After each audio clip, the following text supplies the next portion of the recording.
Oh ben moi, le SMUC, c'est la plus belle partie de ma vie, puisque bon, j'y suis rentré pas très jeune, parce qu'à l'époque, on faisait pas du sport comme aujourd'hui, on met les enfants à 8 ans, on les met dans un club.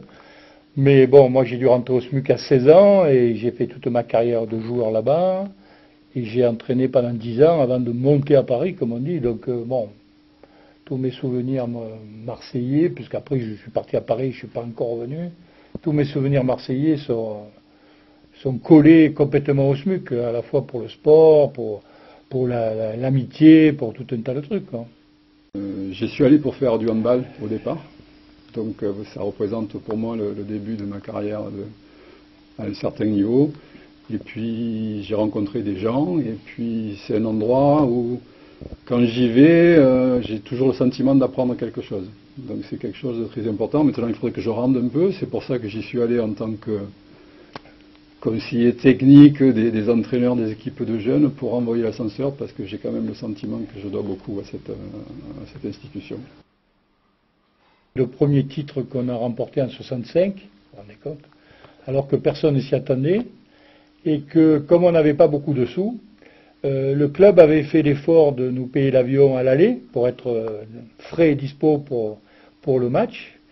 Par contre, au retour, on n'avait pas d'argent même pour payer le train. Donc on avait récupéré des voitures de location à vis qui devaient revenir sur Marseille. Donc on a un retour gratuit, mais en se tapant la route toute la nuit et en partageant le volant.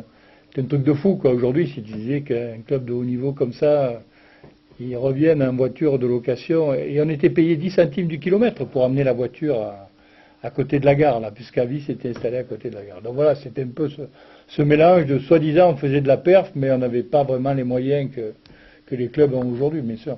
Et quand on a eu la chance avec Patrick Sabatier, qui est quelqu'un de ma génération et avec qui j'ai fait toute ma carrière au SMUC, d'être intégré à l'équipe 1 du SMUC, donc c'est Daniel qui entraînait. Nous on n'était pas venus pour jouer en équipe 1 au départ, on était venus pour jouer avec les juniors.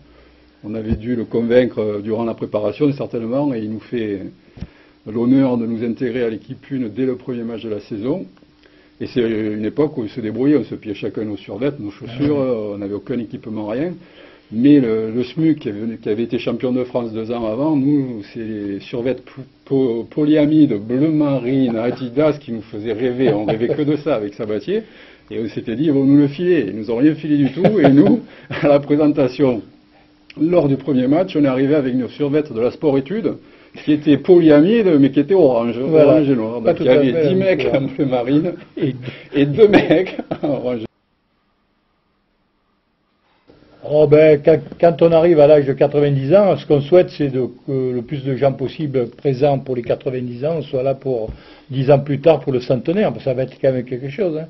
Un club sportif né en 23, par l'Hexagone, il n'y en a pas beaucoup. Alors c'est vrai qu'on sait que le Havre au foot, c'est un club qui était né au 19e siècle, on sait qu'il y a quelques clubs bordelais qui sont très vieux, mais enfin, ça a quand même de la gueule, hein.